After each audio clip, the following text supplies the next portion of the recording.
All right, so thank you all for joining us today. This is our core applicant training for our cycle seven process that is going to be starting in October. And so we just wanted to give a quick overview once again of the application process through our eGrant system, and then just be available to answer any questions if there is anything that comes up. So first, I just wanted to go over our core cycle timeline. It's going to be running pretty much the same as we have typically run it, except for last year when we did start a month early. So we're planning on opening up the cycle on October 3rd, and the application will be available through the 21st. In the month of November, the agency will be doing the completeness review of the applications. And then December through early January, our Aviation Review Committee will be reviewing the applications, grading them, and then compiling a list for the State Aviation Board to review in February.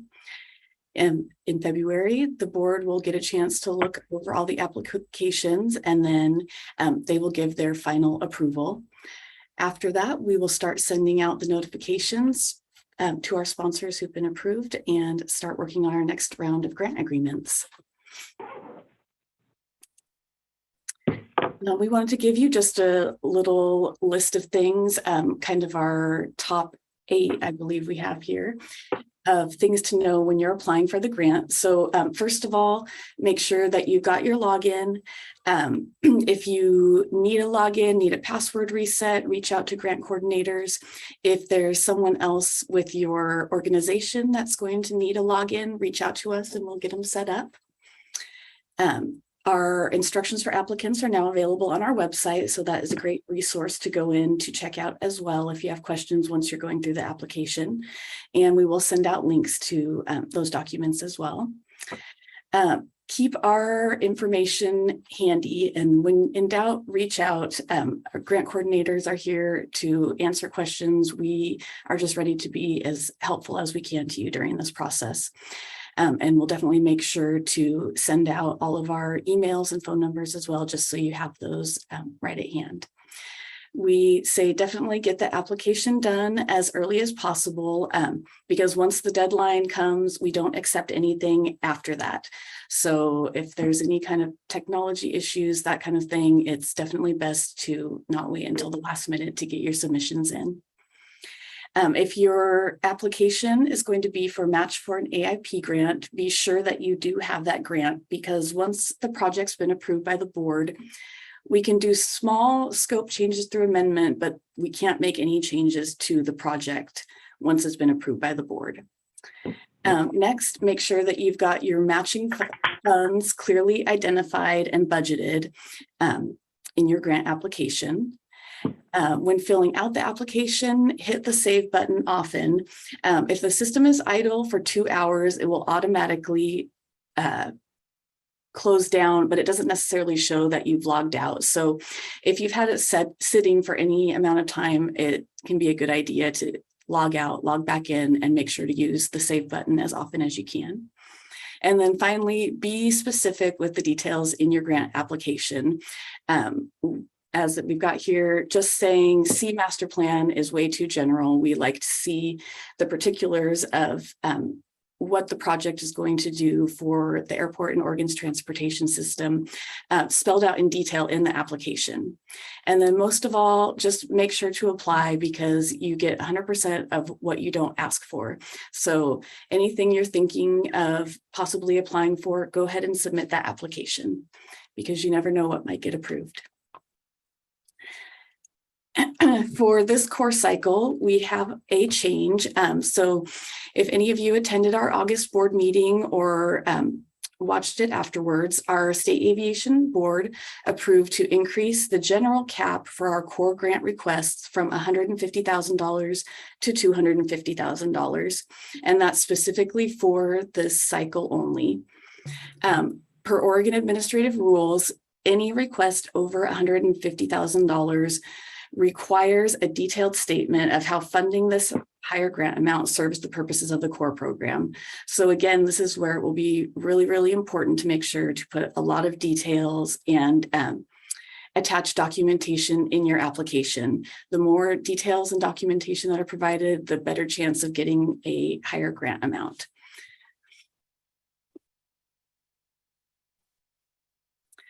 As I mentioned, we've got our application instructions ready, and those are currently on our website, which I'll send links to. We've also got our instructions for reviewers, which is what our Aviation Review Committee uses. So we do recommend that applicants look that over as well, because that can help you understand what the ARC will be looking at when they're reviewing your application. And then, of course, our eGrants website, again, if you need a login or need to get logins for someone else in your organization, please reach out to us and we will get those set up. And then finally, I've just got our contact information here. I'll be sure to send out a copy of this presentation so that you will have that information. You will notice that Kathy Clark is not on here for a contact. And that's because she is pretty much retired. She's staying on to help out a little bit right now, but it would be best if you're reaching out to send information directly to our ASAP email, which is the asap@aviation.state.or.us, rather than reaching out to just one particular person, just in case that person's not available, or if it's Kathy, she might just be no longer have access to her email because she's gone to full retirement. So definitely be sure to reach out to the ASAP email. That's the best one to make sure it gets to all of us here. All right, and so now what I'm going to do is I'm going to hop into our grant system and we'll just walk through a quick example.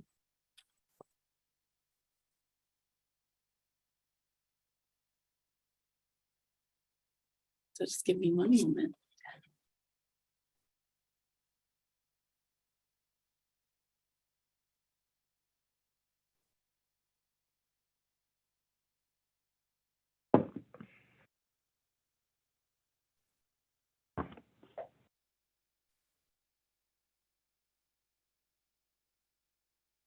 All right, so you should see the eGrants login page.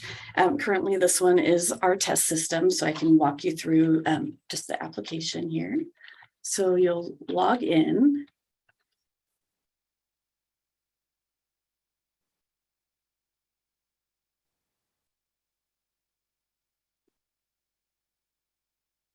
And when you're logged in on your main page, you'll see this View Available Opportunities option. So you'll click on the View Opportunities button there. And then because this is our test site, there are a couple more showing up in here, but what you'll see is the application for the 22-23 COAR grant cycle. Click on Apply Now. And if you have an application that you submitted last year that was not executed, you can actually roll that one forward if it's a project that you are possibly still wanting to do. And that way it'll pull in the information from the previous application. You won't have to fill it out again. If you're not rolling over, just go ahead and click on the I agree button. And then that will open up the application menu.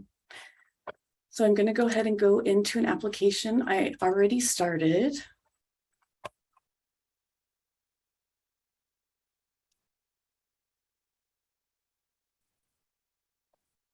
The first thing that you're going to fill out is the general project information. So your organization name, address will already be filled in. You'll want to make sure to fill in the contact person's information and then their phone number and email, so we know who the best contact for this application is. Anything with the asterisks is what will need to be filled in. So you're going to be putting in your project name and location. Your ODOT region will already be pre-filled according to what we have in our grant system, as well as your airport category and whether you're NIPIAS or non-NIPIAS airport. You'll put your county tax parcel information in, and if you do have a file to upload, you can do that, but it is not a requirement. The next thing you'll be doing is choosing the type of project.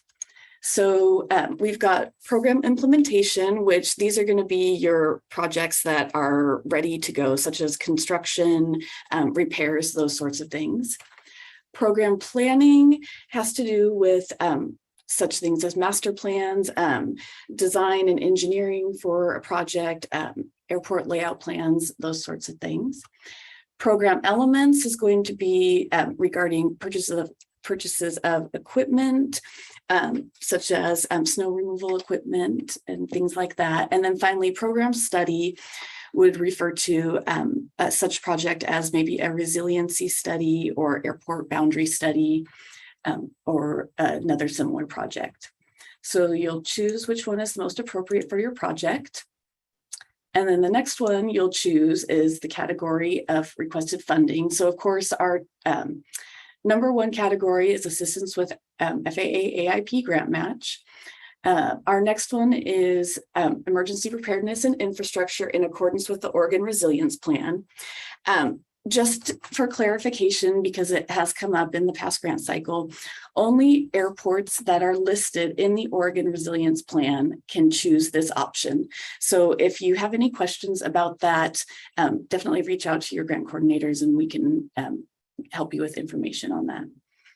Then you've got your critical essential services or equipment, aviation related business development, airport development for local economic benefit, or there is another option here, and that could be used for our newest change to our core rules, which was updated with our rulemaking this past year, which would be for projects for airports in rural areas. The next thing that you will put in here is your project dates. We have had a lot of changes regarding the project dates from when our applicants applied last year to when they actually were getting their agreements done. And so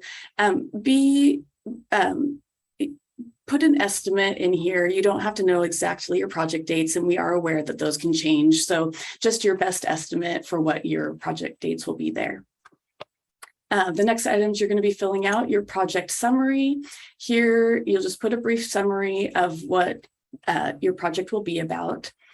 The next box is for the project purpose and description. So here is where you'll want to put some good detailed information regarding your project. This is where we'll be looking for some of that additional detail, especially if you're requesting more than the $150,000 previous COAR grant amounts, if you're going to go above that. Next one, does this project eliminate current deficiencies listed in the Oregon Aviation Plan? Again, as much detail as possible that you can put in there. If it doesn't and you check no, there won't be a box to fill in, so you don't have to worry about putting any information. But if this is a yes, put as much detail as you can. Next one, does the project modernize the airport by exceeding state or federal minimum standards as stated in the Oregon Aviation Plan and identified by the FAA advisory circulars or other regulations? Again, on all of these, if you choose no, there won't be a box to put information in. If you're choosing yes, details, details, details. Does the project prevent future deficiencies, preserve the existing facilities? Does the project increase the financial self-sufficiency of the airport? And then finally, the last one, does the project have local support? Be sure to put specifically, if it does, who it is that's supporting it. And then any letters of support can be uploaded on the miscellaneous uploads page, which I will show you. It's just a couple pages through the application here. So once you're done with the first page, you've got your save button here. So as we said, use this button as often as you want to while you're filling out information on this page. When you're finished and ready to go to the next page, I recommend just using the Save Next button because that'll just move you right along. You can always go back to your Forms menu. And I didn't press save.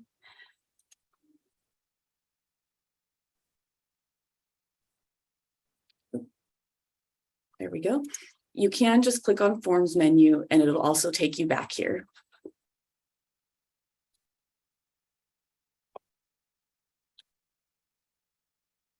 So I'll do Save and Next.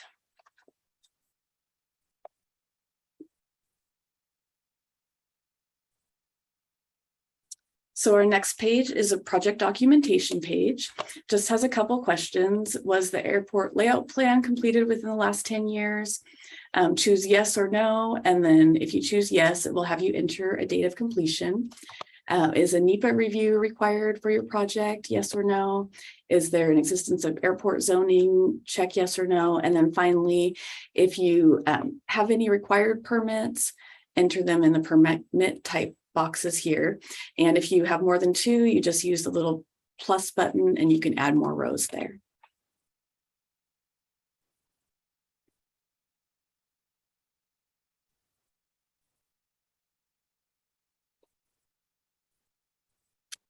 The next page is our statewide impact page.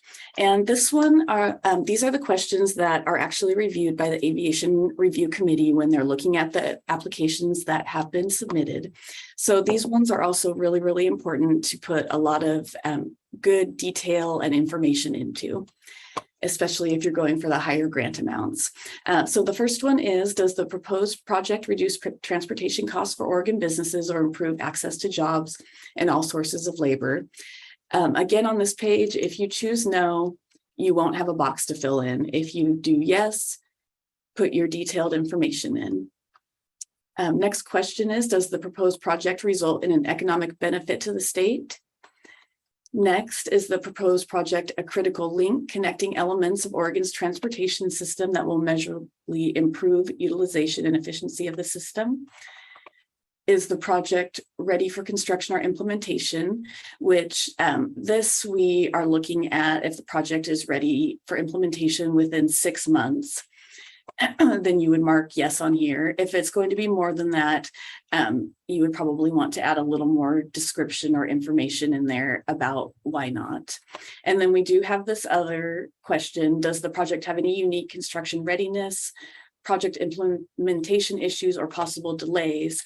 So if it is going to be out more than 6 months, this would also be a good area where you could put the information about why it might be later.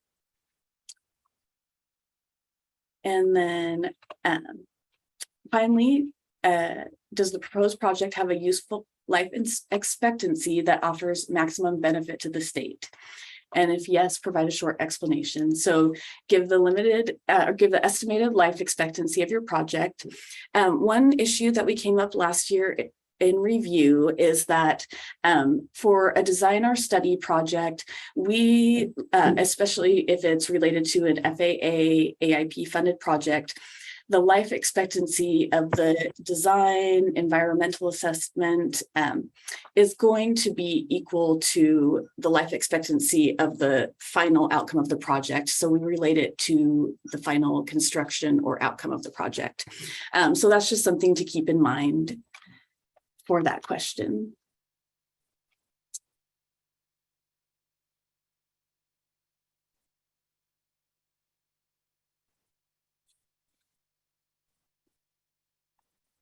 Our next page is the budget page. So if your project is currently listed in your approved federal CIP, you'll choose yes there. And that will give you the box to enter your FAA AIP grant amount, your match requirement for the AIP grant, and then that'll calculate the total project cost. Depending on what category of airport you are with, you have a certain match requirement for the COAR program as well, which it'll tell you in this box. You'll enter your, in this box, your grant funds, and then the sponsor match outside or not including the COAR grant amount. And then you'll put your COAR grant request in here. And then all of this should calculate out to what your total project costs are going to be. So if your project cost up here doesn't match down here, you know you've entered something not quite correct in this middle area. So you'll want to double check your numbers. We do have a little disclaimer here for you to check if the project has incurred any expenditures prior to the completion of this agreement, if awarded. And if there has been, you'll want to fill out this information, and also note that any project costs that are before the grant agreement has been executed are not eligible to be reimbursed. So that is one reason why we try to get our agreements executed as soon as possible once they've been approved, so we can make sure that none of your costs become ineligible for reimbursement.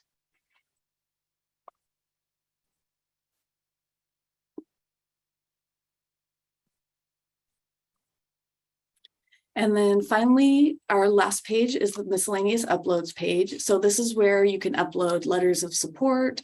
You can upload any other kind of documentation, like a CIP, an ALP, any other kind of reports or documentation that would be relevant to your application that would help the review committee and the board understand the purpose of your project or the importance of your project. All of that can be uploaded here. Once that's all completed, make sure you save one more time. I always recommend going out and clicking back to this forms menu, because if there's anything that hasn't been filled in completely, you'll have a little stop sign next to it here. And that way you'll know if there's something that's not completed on the application that you need to go back in and either update or fix. But once everything looks good and you're satisfied with your application, you'll go up to the status changes up here, click on submit application. If there's any comments you want to make about the application, you can always put that in here. Then you'll click agree, and the application will be sent over to program coordinators for review. One note that only program managers can actually submit the application.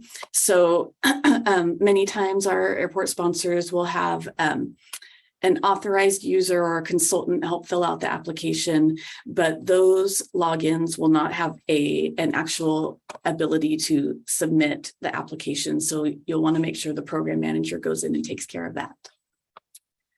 But otherwise, that is the application. Really, the main difference this year is just that we are offering that higher grant cap of $250,000. So now I'll open it up if there's anyone that has any questions. It doesn't look like there was anything in the chat. But yeah, go ahead and raise your hand, or feel free to shout out if you have a question. Odette, for AIP grant match, do we need to have the AIP grant agreement executed at the time of application? No, it doesn't necessarily need to be executed at the time of application, but we do need it before or at the time of the COAR agreement execution.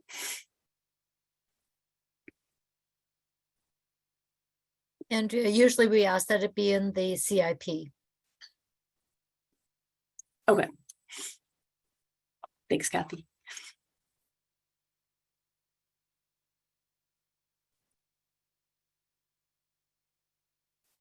All right. Anyone else have any questions or comments?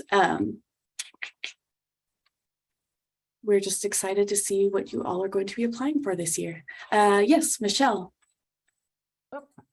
Yeah, our ALP is expiring this next year, but we are not, it isn't in our CIP to be done for another couple of years after that, because the FAA doesn't seem to be really pushing that 10-year strict thing. So by clicking the, is it current? Is that gonna, if it's not, what is defined as current anymore?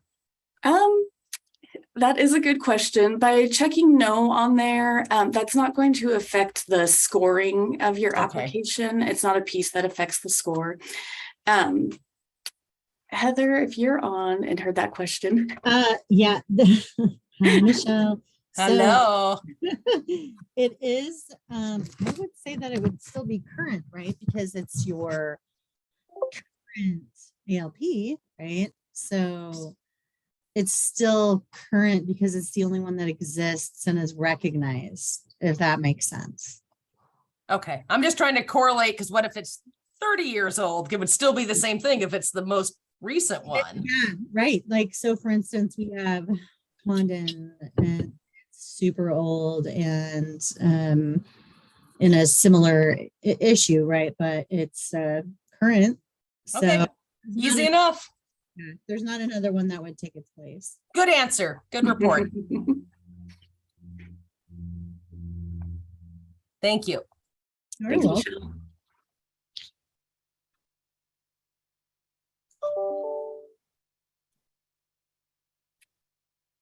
All right, I don't see anything else in the chat or anyone else with a hand raised. As I said, we'll send out a link to this recording so anyone who wasn't able to attend, or if you want to share it with someone else in your organization, they can watch it, as well as we'll make sure to include all of our contact information with that. So as always, feel free to reach out to us. We are always here and happy to help answer questions. And thank you all for attending today as well. We really appreciate it. Thank you. Thanks, Good job, Andrea. everybody. Yeah, thank you.